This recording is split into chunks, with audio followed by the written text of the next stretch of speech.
مرحبا بكم من جديد مستمعينا في كل مكان، متواصلين معكم من داخل أكاديمية سوداتيل للاتصالات، وعدد من الأساتذة هم بجانب الآن داخل مكتب مدير الأكاديمية. سعيدة جدا أنتقل للباشمهندس أحمد عبد الله عبد الرحيم مدير أول التسويق والمبيعات. وسعيدة جدا بك باشمهندس أحمد عبد الله، كلمنا عن الخدمات الموجودة الآن وتحديدا في مجال التدريب. أكرر التحية لكل مستمعي قناة الرياضية FM 104 ومن داخل أكاديمية سوداتيل للاتصالات سودكات. أبث إليهم التحايا العطرة وأدعو المولى عز وجل أن يبلغنا رمضان وأن يتقبل منا. في أكاديمية سوداتيل للاتصالات سودكات نحن نقدم للجمهور 3 خدمات أساسية. يمكن الخدمة الأولى والخدمة الأساسية هي عبارة عن خدمات التدريب. نحن نقدم لجمهورنا خدمة التدريب، وإذا أردنا أن نعرف التدريب هو عبارة عن الردم الهوة بين الجوانب النظرية والجوانب العملية التي يحتاجها أي إنسان لكي يجابه الواقع العملي. نحن في أكاديمية سوداتيل للاتصالات نوفر بيئة جاذبة، بيئة مكتملة لكي تحاكي الواقع العملي لكل المتدربين الذين ينالون التدريب في أكاديمية سوداتيل للاتصالات. الخدمة الثانية نقدم خدمات البحوث، وهذه الخدمة نخص بها طلاب الجامعات وطلاب الدراسات العليا، بحيث أننا في أكاديمية سوداتيل للاتصالات سودكاد نقدم لهم كل البنية التحتية الموجودة في سودكاد من أجل تسهيل وتيسير عمليات البحوث لديهم. وحتى في بعض الأحيان يعني نحن نترك أعمالنا لكي نحلحل مشاكل جمهورنا الذي يأتي إلينا في أكاديمية سوداتيل للاتصالات. واحدة من الأمثلة كان يمكن تقريبا قبل أسبوعين طالبات من جامعة أم درمان الإسلامية عملوا بحث عن اللي هو برنامج إدارة مركز تدريبي اللي هو من التسجيل وكيفية إمكانية توزيع الطلاب على الفصول الدراسية. هذا البحث قمنا بالإشراف عليه كاملا، والحمد لله تسلموا بحثهم. الخدمة الثالثة التي نقدمها هي خدمة الاستشارات، ونقدم استشارات في جميع المناحي الهندسة وخصوصا هندسة الاتصالات وتقنية المعلومات، ونقدم أيضا استشارات في الموارد البشرية، وأيضا استشارات في شبكات الاتصالات المحلية والشبكات الواسعة. هذه هي ال3 خدمات التي نقدمها في أكاديمية سوداتيل للاتصالات. بالنسبة لخدمة التدريب، الخدمة الأولى التي ذكرتها، نحن إن شاء الله بإذن الله مقدمون على شهر رمضان، وأنا أنتهز هذه الفرصة كي أزف لكل جمهور أكاديمية سوداتيل للاتصالات سودكاد بأنه هنالك تخفيض بالنسبة للدورات في شهر رمضان. إذا سمحتي لي أختي عفاف، هذا التخفيض إن شاء الله بإذن الله سيناله كل الذين سوف يتدربون خلال الشهر الفضيل. أكرر، هذا التخفيض سيتمتع به الذين يدرسون في أكاديمية سوداتيل للاتصالات خلال الشهر الفضيل، وهو التخفيض هو أن ينال المتدرب الذي يتدرب في هذا الشهر الفضيل في سودكاد تخفيض 20% للدورة التي يطلبها. أي دورة من دوراتنا المتاحة، إذا كانت دورة فنية، دورات اتصالات، أو دورات تقنية معلومات، أو دورات إدارية، هذه الدورة إذا أقيمت في شهر رمضان سينال المتدرب في شهر رمضان تخفيض 20%. ونحن قصدنا أن يكون الكرم كرمين في هذا الشهر، كانت التخفيض بتاعنا 20% في خلال الدورة التي يتلقاها في شهر رمضان، و30% لدورة ثانية ينالها في المتبقي من العام. إذا معناتها أكرر، التخفيض الذي يناله المتدرب في خلال شهر رمضان 20%، وإذا درس المتدرب الذي ينال 20% تخفيض في هذا الشهر الفضيل تمكنه من تخفيض 30% لدورة ثانية في خلال السنة المتبقي من العام إن شاء الله.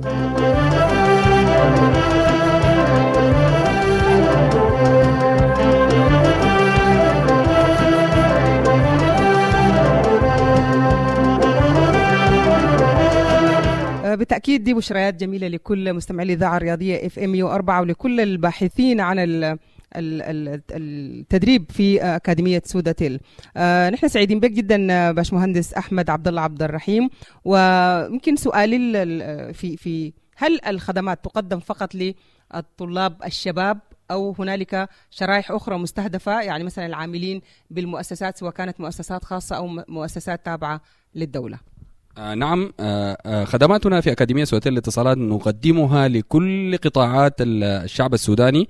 نقدم هذه الخدمات يمكن تقريبا 3 شرائح أساسية. الشريحة الأولى هي شريحة الطلاب كما ذكرتي، خريجين الجامعات، المهندسين أو كل الكليات يمكن تقريبا يمكن يلقوا التدريب موجود في أكاديمية سوداتيل للاتصالات. إذا كان تدريب هندسي أو غير هندسي، زي ما قلت لك إنه نحن قاعدين ندرب في المجال الإداري، يعني دبلوم التسويق والمبيعات واحدة من الدبلومات اللي بنستهدف فيها خريجي إدارة الأعمال مثلا. أيضا نهتم بشرائح المجتمع الأخرى مثل المؤسسات، ولدينا تدريب موجه للمؤسسات. قطاع البنوك عندنا تدريب يمكن في مجال تقانة المعلومات والتقنيات والإدارة، برضو المانجمنت في لقطاع البنوك. وقطاع المؤسسات مثل قطاع البترول نقدم لهم التدريب في كل شبكات الاتصالات والبرامج الإدارية. وأيضا المؤسسات الحكومية كل الوزارات، يمكن في العام 2014 تم تدريب 2000 منسوب من منسوبي وزارة تنمية الموارد البشرية. إذا معناتها ندرب كل الجهات الحكومية، وأيضا ندرب الجهات الغير الحكومية. إذا معناتها هذه الشرائح التي ندربها. وأيضا ندرب الأفراد. ويمكن في هذه السانحة يحضرني أنه اتصل علي شخص من الأفراد، وجد رقمي واتصل علي من السعودية، قال عايز يجي يتدرب في سودكات. فقمت سالته قلت له انت من وين جبت الرقم؟ قال لي والله خشيت الانترنت وخشيت على السايت بتاعكم عايز اجي اتدرب في سودكات. قلت له يا اخي انت طيب في السعوديه المساله طياره وكده؟ فقام قال لي يا اخي انا عرفت تماما انه التدريب عندكم بمستوى عالي، وكل الذين تدربوا في أكاديمية سوداتيل للاتصالات وحصلوا على الشهادات ذهبوا إلى المملكة العربية السعودية الحمد لله الآن هم كلهم في وظائف مرموقة. طبعا كلام جميل جدا باشمهندس احمد، وسعيده به جدا، وسعيده اني اتجول معاكم وانا داخل اكاديميه سوداتيل للاتصالات. ايضا ننتقل مباشره الى الباشمهندس عبد اللطيف عثمان عبد اللطيف من البرامج الفنيه، هو مدير البرامج الفنيه. مرحبا بك باشمهندس عبد اللطيف، وحدث مستمعي الاذاعه الرياضيه عن البرامج الفنيه باكاديميه سوداتيل. مرحبا بك استاذ عفاف. حقيقه الكلام انا عاوز اعقب على كلام الباشمهندس احمد عبد الله. نحن هنالك اشياء ساعدت في انه نحن نكون بيئه جاذبه للتدريب. نحن حقيقه عندنا اكثر من 14 معمل للاتصالات، وعندنا اكثر من 8 معامل للاي تي. حتى البيئه في داخل اكاديميه سوداتيل معده بطريقه جيده لاستقبال يعني كل الشرائح الموجوده كما اشار الباشمهندس احمد. نحن بنتعاون مع شريحه سوداتيل بندرب موظفي سوداتيل، نحن بندرب الافراد وبندرب المؤسسات، والبيئه مجهزه. بجانب ذلك نحن مركز معتمد لامتحانات الاي سي دي ال، واللي هو نحن بنحاول محاوله جاده في اننا نردم اللي هو ما بين اللي هو المحو بتاع الاميه الالكترونيه. كذلك نحن كما اشار باشمهندس مصطفى عيبسيدو نحن واحد من مراكز التميز، ونحن ممكن قدمنا دوره متميزه في اداره تقنيه المعلومات والاتصالات، في اداره مشروعات تقنيه المعلومات والاتصالات. اخي خالد بشرى سيضيف المزيد وسيلغي مزيدا من الضوء على البرامج. الحقيقة اللي عاوز اقول نحن عندنا ان شاء الله حتكرر هذه الدورات، وانا ادعو كل الفئات المهندسين المشاركه في برنامجنا اللي حتكون ان شاء الله في اكتوبر ونوفمبر وديسمبر القادم ان شاء الله، واللي هي حتكون عن اداره تقنيه المعلومات والمشروعات ان شاء الله. اضيف الى ذلك نحن بنتكلم عن التدريب، بنتكلم في التدريب الفني بنتكلم عن شقيه واللي هو التقني، وبنتكلم برضو عن برامج الاي تي. نحن عندنا دورات متميزه في اداره اللي هو ما يسمى دبلوم الاتصالات، مستهدف به كل خريجي الجامعات، مستهدف به كل الذين يعملون في مجال إدارة الشبكات والاتصالات في داخل المؤسسات. نحن حقيقة هو بيتكون من عدد من البرامج في داخل هذا الدبلوم الذي يتكون من 123 ساعة بنلقي فيها الضوء على معظم تكنولوجيا الاتصالات والمعلومات.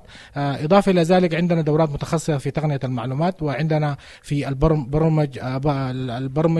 برمجة قواعد البيانات، وفي تصميم صفحات والكثير من البرامج. كذلك نحن عندنا برامج اللي هي بنستهدف بها الطلبة اللي هم بيدوروا الشبكات اللي هو ما يسمى بالسي سي ان اي والسي سي ام بي. وحقيقة نحن ممكن في الشهر اللي فات قدمنا دورة متميزة هي المهاتفة عبر بروتوكولات الانترنت. أنا عاوز حقيقة أبث الشكر وصوت شكر كبير جدا لكل المدربين في أكاديمية سوداتيل للاتصالات. بشكرك كثير الباشمهندس عبد اللطيف. ويمكن برضو من كلامك بيحضرني سؤال عن هل هنالك دورات أو خطيتوا في اعتباركم الإعلاميين من خلال الدورات التدريبية المختلفة؟ حقيقة أنا تاني عاوز ألغي الضوء على إنه أكاديمية سوداتيل بتقدم حقيقة خدماتها ل3 شرائح. الشريحة الأولى هي موظفي سوداتيل، الشريحة الثانية هي المؤسسات، والشريحة الثالثة هي الأفراد. حقيقة نحن في أحيان كثيرة جدا بنقدم برامج مختلفة بتشمل كل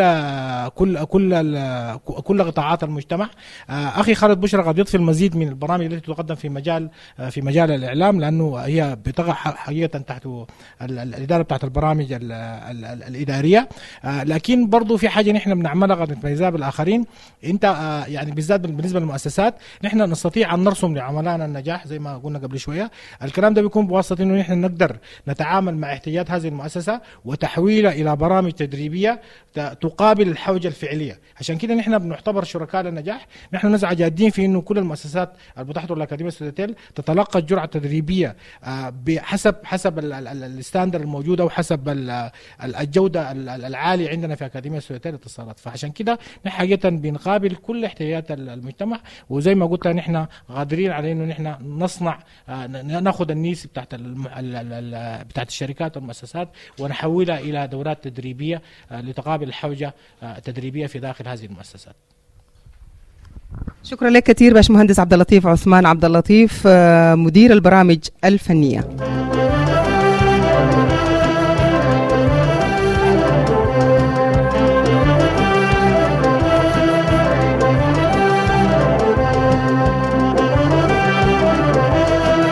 مرحبا بكم من جديد مستمعينا في كل مكان، سعيدين بالتواصل معكم ونحن داخل أكاديمية سوداتيل العريقة. ومن جديد نرحب بكل الموجودين معنا الآن داخل مكتب المدير المكلف الباشمهندس مصطفى عجب سيدو، وأيضا الباشمهندس أحمد عبد الله عبد الرحيم، والأستاذ راشد محمد عثمان، المهندس عبد اللطيف عثمان عبد اللطيف، وأيضا الأستاذ خالد بشرى. هنالك أيضا أستاذة تنزيل فاروق، والباشمهندس سلوى حامد عبد الرحيم، وأيضا أستاذة ميسون حسن عثمان. سعيدة جدا بوجودي معكم داخل هذا المبنى الفخيم والأكاديمية العريقة. ننتقل إلى الجنس اللطيف. الأستاذة تنزيل فاروق هي إداري مبيعات. مرحبا بك أستاذة تنزيل، وسعيدة جدا أني أكون معاكي واسمع صوتك على اثير الاذاعه الرياضيه اف ام 104. كلمينا شويه. طبعا المؤسسات والافراد بيحبوا يسمعوا كثير جدا عن التخفيضات، ودائما نحن سوداتيل في رمضان تحديدا بنكون مستنين منها الجديد، دائما الباقات الجديده، الخدمات الجديده. التخفيض واحده من هذه البشريات اللي بيتمنوها دائما يستمعوا لها المستمعين. كلمينا شويه عن التخفيض. شكرا لك استاذ عفاف. وأنا برضو سعيدة جدا إنه أكون بجوارك في اللحظة دي.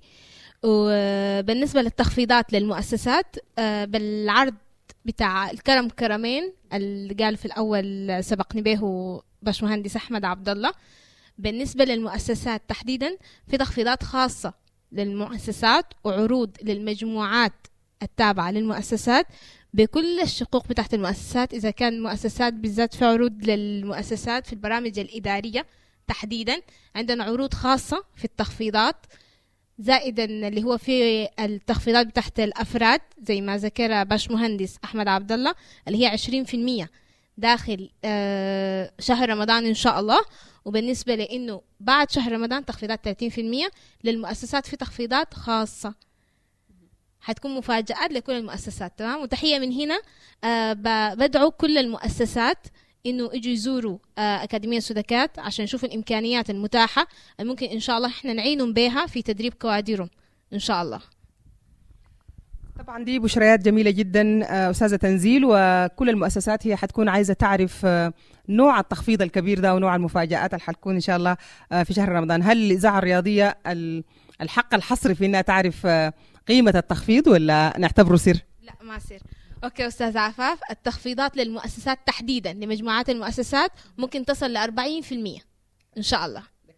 إذن بشرى كبيرة جدا للمؤسسات، تخفيض 40%، وهي دعوة للمؤسسات أيضا لزيارة أكاديمية سودكاد بالتأكيد لمزيد من الكرم، والكرم كرمين في شهر رمضان. هي بشرى للمؤسسات والأفراد. سعيدة جدا أكون معاكم أنا داخل أكاديمية سودكاد، وأيضا أن أتنقل بين المهندسين الموجودين والأساتذة الموجودين معي الآن. الأستاذ خالد بشرى مدير البرامج الإدارية والتجارية. مرحبا بك أستاذ خالد، وسعيدة بك، وكل سنة وأنت طيب ورمضان على الأبواب. وعندما نتحدث عن البرامج الإدارية والتجارية بالتأكيد بنتحدث عن مشاريع جديدة وكبيرة جدا بتهم قطاع كبير من المجتمع. كلمنا شوية عن البرامج الإدارية وكلمنا عن المشاريع الجديدة. بسم الله، وشكرا لك أخت عفاف، وأنا سعيد بإطلالتي عبر الإذاعة الرياضية. صراحة يعني سودكاد مؤسسة عريقة وبتقدم خدمات ممتازة، بالذات في مجال التدريب. التدريب أصبح أحد العناصر المهمة جدا في تطوير الفرد. حقيقة أصبح هنالك استقطاب كبير للكوادر، وده ما بتم إلا عبر التدريب. يعني الإنسان كده يخرج من الجامعة بيطلع ب20% من المعرفة، 80% دي كلها بياخدها من خلال مسيرته العملية، بياخدها من خلال البرامج التدريبية، بتقدر تعينه في إنه يقدر يؤدي عمله بالطريقة المطلوبة. من خلال هذه أهمية التدريب، سودكاد لديها برامج عديدة في المجال الإداري. عندنا بنقدم كل برامج السوفت سكيلز، بنقدم اللي هي في الاتصال الفعال، مهارات العرض، بنقدم دبلومات نوعية صراحة، وبنركز دائما على الجانب التطبيقي. يعني في برامجنا اللي بنقدمها عندنا دبلومات صراحة مميزة جدا. يعني عندنا دبلوم التسويق والمبيعات، هذا البرنامج يمكن له 2 مما تم تصميم المنهج بتاعه. الآن يمكن بيلقى رواج كبير جدا جدا من المشاركين، اللي هو بيستهدف الخريج الجامعات من مختلف تخصصاتهم، بيستهدف العاملين في مختلف تخصصاتهم اللي حابين انه يطوروا نفسهم في مجال التسويق والمبيعات. عندنا كذلك دبلوم في مجال السكرتارية التنفيذية، برضو من الدبلومات المهنية الممتازة جدا. وكذلك عندنا برنامج في دبلوم الموارد البشرية، وواحد برضو من البرامج المميزة جدا. عندنا برضو بنقدم دورة في مجال المشروعات، وعندنا حقيقة يعني مدربين مميزين جدا في هذا المجال. وفي هذه السانحة صراحة نحن سودكاد حتنفذ برنامج في مجال إدارة المشروعات، البروجكت مانجمنت، حتنفذه في سلطنة عمان بشراكة مع واحد المراكز الموجودة في سلطنة عمان، هو مملوك لأمريكي سوداني. إن شاء الله حننفذ البرنامج ده بالتعاون معه، وحننفذه لمؤسسات كبيرة في سلطنة عمان. برامج سودكاد صراحة برامج مميزة. نحن بندعو الجميع إنه يجوا ويتعرفوا على سودكاد، وبالتأكيد بعد حضور هذه البرامج حيعود هذا التدريب على إمكانياتهم وعملهم إن شاء الله. إن شاء الله. أستاذ خالد بشرى، أنا سعيدة جدا أتواصل معاكم.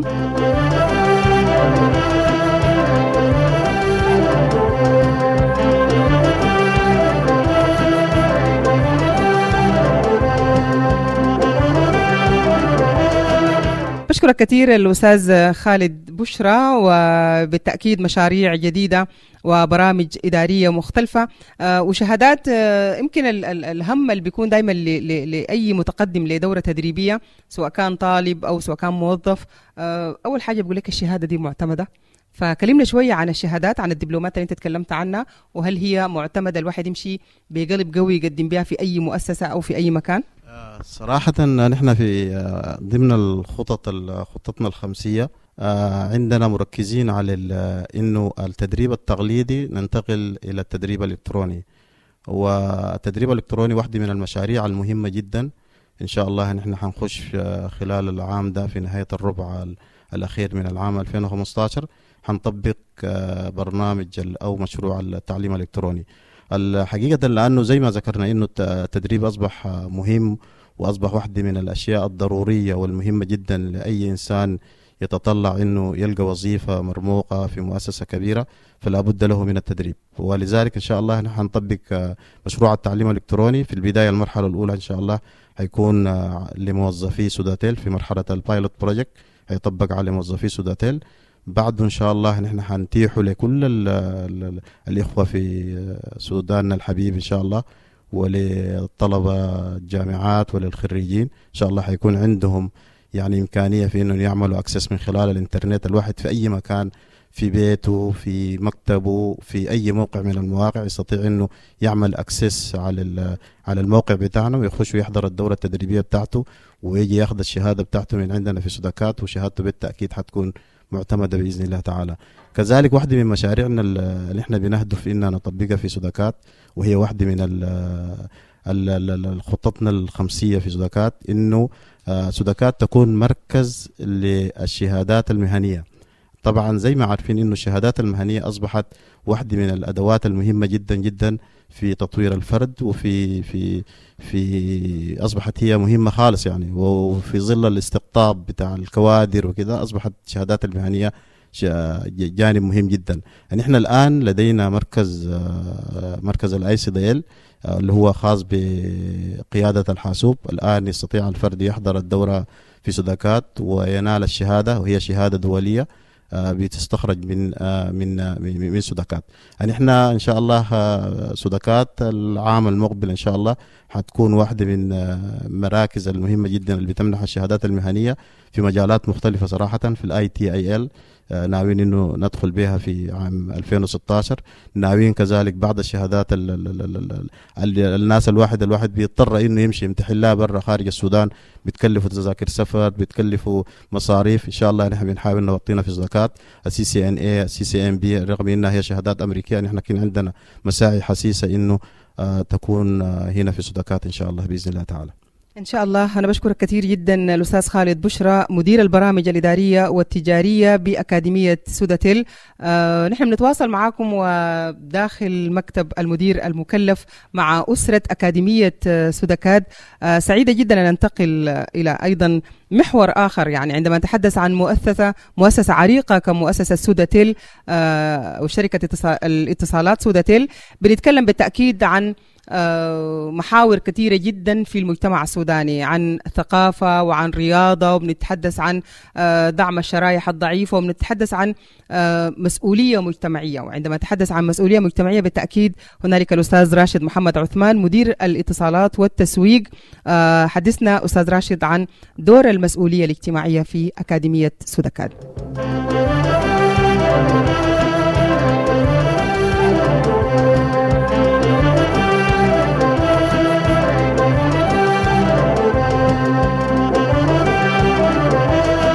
الأستاذة عفاف الأمين مرة أخرى.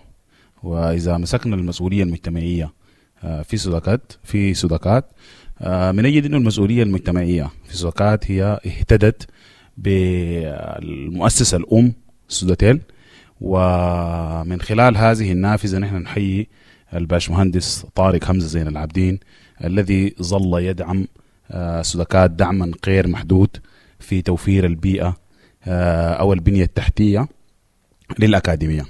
إذا مسكنا المسؤولية المجتمعية هي بتنطلق من فهمها للمسؤولية المجتمعية من رؤية إسلامية أصيلة قوامها نظام متكامل للحقوق الاجتماعية التي حددها الإسلام لعامة الناس في ثروات وفي أموال. والتكافل ده ما بيقيف بل بيشمل ركيزة أساسية في هذا الإطار على الجوانب المادية، وبيمتد ليشمل الجانب الروحي. وسوداتيل استهدت بالتجارب الإنسانية وظلت تعمل في المسؤولية المجتمعية بعمل غير محدود وفي محاور كثيرة جدا جدا. ويمكن ده ديدن سوداتيل منذ قديم أو منذ إنشاء يعني. عندها محاور الصحة، عندها محور المياه، وعندها كفالة الأيتام، وعندها التعليم. والفهم ذاته لسوداتيل في المسؤولية المجتمعية ما جاء عن فراغ، باعتبار أنه سوداتيل هي المؤسسة الوطنية للاتصالات، وسوداكات هي نقول يعني ابنة سوداتيل، فمشت بنفس الفهم ومشت بنفس الديدن بتاعها في محور المسؤولية المجتمعية. ويمكن دور سودكات، لو ده نتكلم في المسؤولية المجتمعية، دور سودكات في المسؤولية المجتمعية يعني عندها دور ملموس جدا جدا ومخصص لأبنائنا وأخواننا طلاب الجامعات والخريجين في محاور مختلفة. إذا مسكنا مثلا محور التدريب بنجد إنه يعني يمكن الأكاديمية الأسعار الآن الموضوعة للدورات التدريبية دائما الأكاديمية بتراعي في الأسعار بتاعتها الجانب بتاع المسؤولية المجتمعية لأبنائنا الطلاب والخريجين. عندها مكتبة، يعني بحمد الله الأكاديمية عندها مكتبة ومكتبة كبيرة جدا جدا. يعني المكتبة برضو واحد من جوانب المسؤولية المجتمعية لأبنائنا الطلاب والخريجين. عندنا البحوث العلمية واللي هي حتناول لنا الباشمهندسة سلوى حامد بالتفصيل، برضو هو جانب بتاع دعم اجتماعي. يمكن عندنا اتفاقات مع 5 جامعات اللي هي جامعة السودان وجامعة النيلين وكلية جاردن سيتي وجامعة أم درمان الإسلامية وجامعة أفريقيا العالمية. محور الاتفاقات دي كلها بتصب في مسؤولية مجتمعية بتقوم بها سودكات كمؤسسة وطنية أو كأكاديمية وطنية نحو الشعب السوداني. ويمكن بتتمثل أهم البنود الموجود في الاتفاقيات مع الجامعات. يمكن أول حاجة في تخفيض هيكون 10% لأي طالب ينتمي للجامعة الموقع معه سودكات الاتفاقية في كل دوراتها 10%. وإذا جو جماعة جروب معين لدورة معينة بيصل التخفيض لحد 15% لأي شخص. ثانيا برضو من جانب المسؤولية المجتمعية اللي بتقوم بها سودكات يمكن في نفس الاتفاقية اللي هي سودكات من سوداتيل بتدعم الجامعات والكليات المتخصصة في مجال الاتصالات بالإكويبمنت أو بالمعدات بتاعة الاتصالات. سوداتيل هي يعني كل يوم في تطور في عالم الاتصالات، وكل جيل بتاع اتصالات بيجي الجيل اللي قبله بتتبرع بالأجهزة لمعامل وبتنشئ معامل يمكن تكون في الجامعات عشان يستفيد بها أبنائنا الطلاب. ويمكن زي ما ذكر أخونا قبل خالد بشرى في إنه التحصيل في الجامعات دائما بيكون 20% وفي جاب ل 80%. والجاب ده لأنه يمكن الطالب بيتلقى دراسة نظرية في الجامعة، والدراسة النظرية يعني أغلب دراسته بتكون نظرية. نحن في سودكات الدراسة العملية بتكون 80% والدراسة النظرية بتكون 20%. فده يمكن جانب أو دور سودكات في المسؤولية المجتمعية. ومن هذه السانحة أنا بدعو كل أبناء الطلاب على أساس إنه يجوا يتدربوا في الأكاديمية، وإن شاء الله إحنا نبشرهم حيجوا يلقوا أفضل الدورات التدريبية، أفضل الكوادر التدريبية، أفضل البيئات التدريبية الموجودة في الأكاديمية. وعشان يكون في مزيد من المعلومات والاستفسار نحن بنقول لهم اتصلوا علينا في الرقم 1352 من شبكة سوداني أو من شبكة سوداتيل، والرقم 0183 499 من الشبكات الأخرى. وبيلقوا برضو معلومات كثيرة جدا جدا عن الأكاديمية وخدماتها في موقع الأكاديمية في الشبكة العنكبوتية www.sudakat.sd، وفي صفحات سودكات على الشبكة الاجتماعية في الفيسبوك سودكات 2، وفي اليوتيوب وفي تويتر وفي جوجل بلس.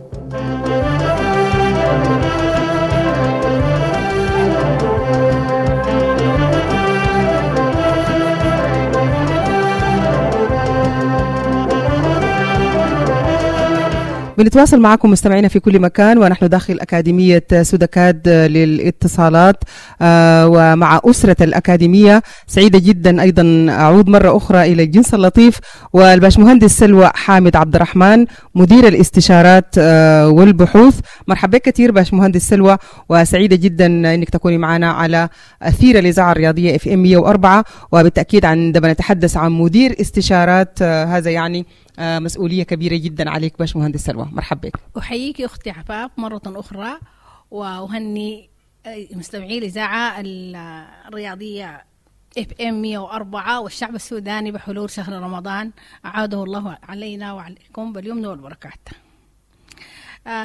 قد يتبدأ في البداية عاوز أعرف إنه الأكاديمية ليست هي للتدريب فقط، هي أكاديمية تدريبية بحثية استشارية، ولكن معروفة للعامة بأنها هي تدريبية فقط، ولكن نحن نقوم بدور آخر في مجال البحوث والاستشارات.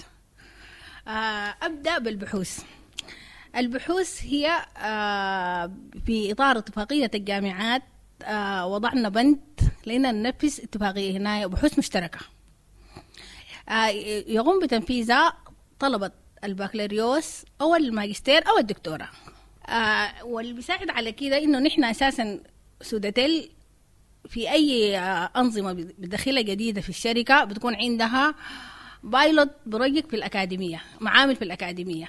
ففي المعامل في الأكاديمية بنساعد الطلبة على أساس إنهم ينفذوا الأشياء اللي بيدرسوها نظرية في الجامعات. ده جانب في الجانب حق الاتصالات، وبرضه كذلك مجال الآي تي برضه بنساعدهم في تنفيذ مشاريعهم في المجال الإداري أو في مجال مالي.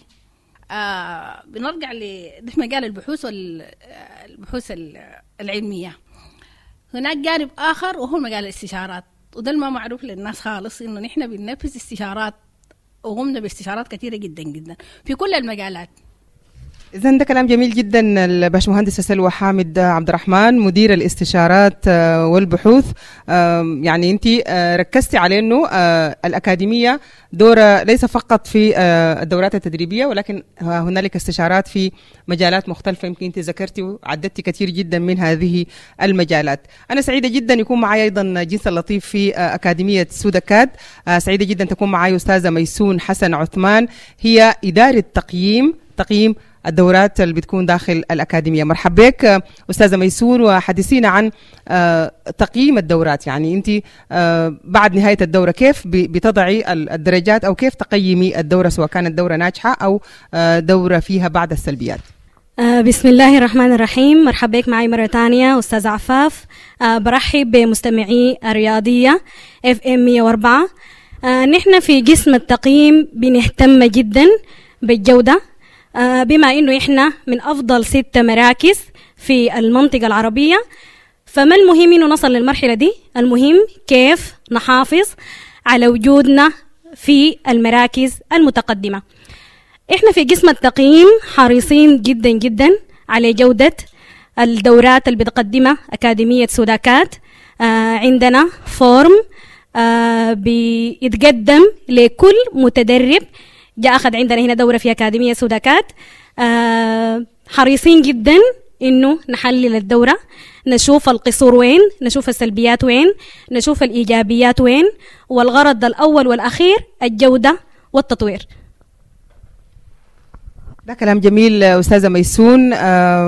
يعني يمكن احنا في خواتيم هذه الحلقة حنرجع تاني للأستاذ خالد بشرى ومدير البرامج الإدارية. بالتأكيد أستاذ خالد أنت عندك زي ما أشرت لي في الفاصل عندك إضافة في ختام هذه الحلقة، ماذا تود أن تقول؟ شكرا لك أستاذ عفاف. نحن صراحة سعيدين بهذا اللقاء وما دارين إنه يكمل، يعني جو جميل ورائع يعني في حضوركم لنا. صراحة نحن في إطار الشراكة بيننا وبين الاتحاد الدولي للاتصالات. هذا العام إن شاء الله حنقيم زي 3 برامج مع الاتحاد الدولي للاتصالات.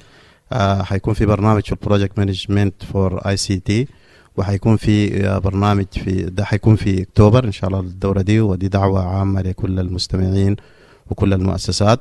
وحتكون عندنا دورة برضو مع الاتحاد الدولي للاتصالات حتقام هنا في السودان في مجال الماركتينج اند سيلز فور ICT، دي حتكون في نوفمبر إن شاء الله.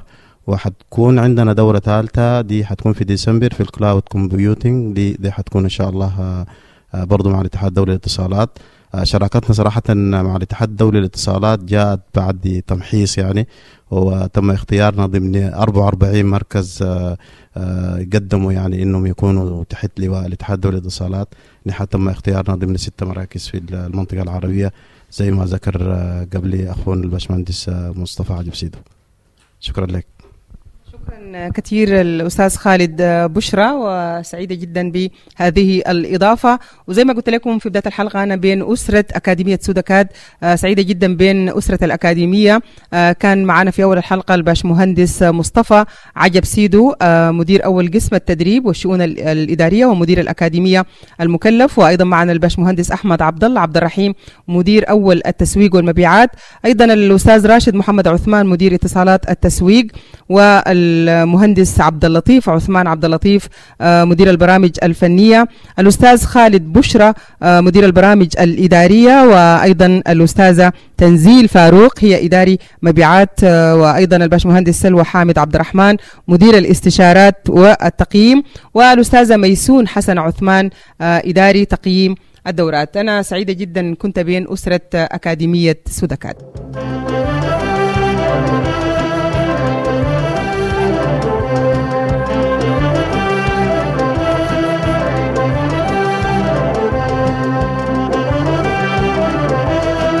وبنشكر كل الموجودين معنا الآن داخل مكتب المدير المكلف بأكاديمية سودكاد، الباشمهندس مصطفى عجب سيدو مدير أول قسم التدريب والشؤون الأكاديمية ومدير الأكاديمية المكلف، والباشمهندس أحمد عبد الرحيم مدير إدارة التسويق والمبيعات، والأستاذ راشد محمد عثمان مدير اتصالات التسويق، أيضا الباشمهندس عبد اللطيف مدير البرامج الفنية، والأستاذ خالد بشرى مدير البرامج الإدارية، وأيضا الأستاذة تنزيل فاروق إداري مبيعات، وأيضا مهندس سلوى حامد عبد الرحمن مدير الاستشارات والتقييم، والأستاذة ميسون حسن عثمان إداري التقييم والاستشارات. شكرا لكم كثير، وشكرا لكل متابعين تابعونا على مدى ساعة من داخل أكاديمية سودكاد. كنت معكم من هناك عفاف الأمين. في الختام تحياتي وتحيات المخرج المنفذ. شكرا لكم، كل سنة وانتم طيبين.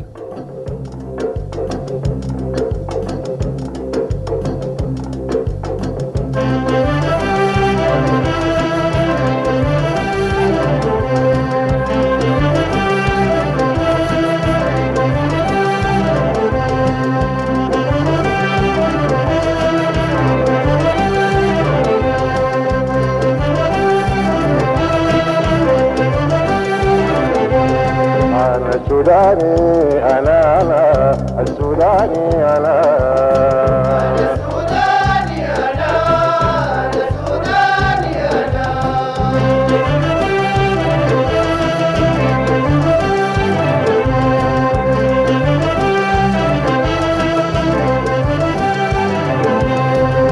السوداني أنا السوداني أنا السوداني أنا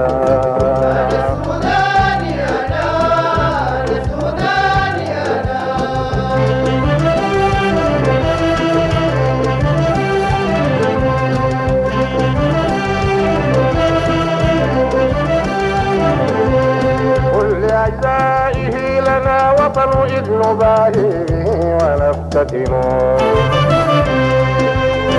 نتغنى بحسنه أبدا دونه لا يروقنا حسن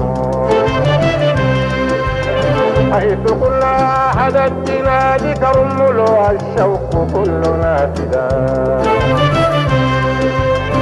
نتمنى جماله لنرى هل لترفيه عيشه ثمن غير هذه الدماء نبذلها كالفداء حين يمتحن بسخاء بجرأة بقوى لا يني جهدها ولا تهن تستهين الخطوب عن جلد تلك تنهال وهي تتدن. أنا السوداني أنا السوداني أنا السوداني أنا السوداني أنا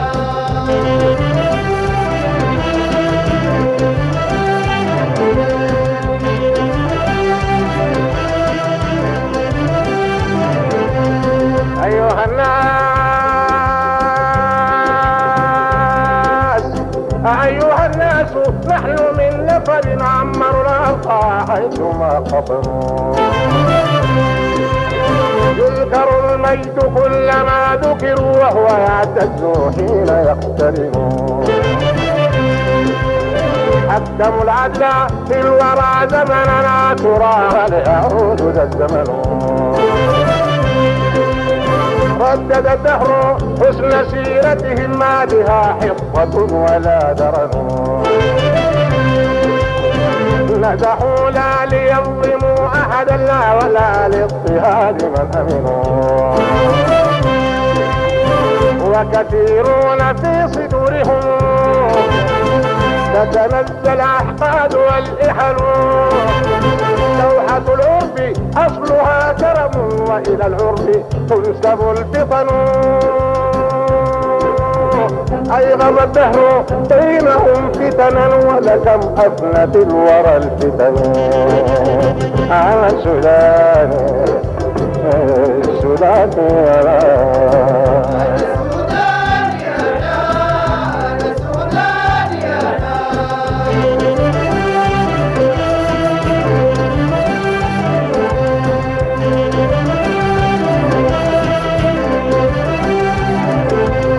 يا بلادي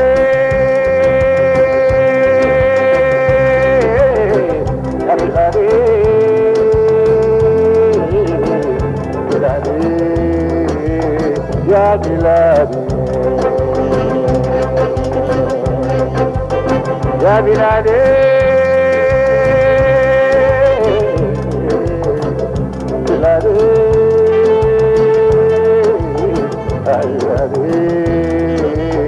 يا بلادي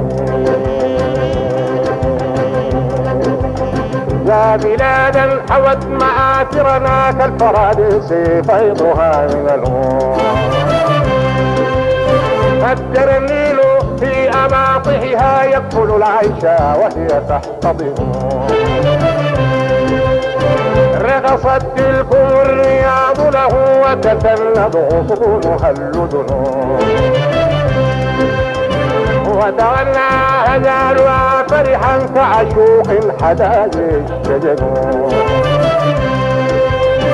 حفل الشيب والشباب معا وبتقيسك القمين علو نحن بالروح في السودان فداء فلتدم أنت أيها الوطن على السودان على السودان على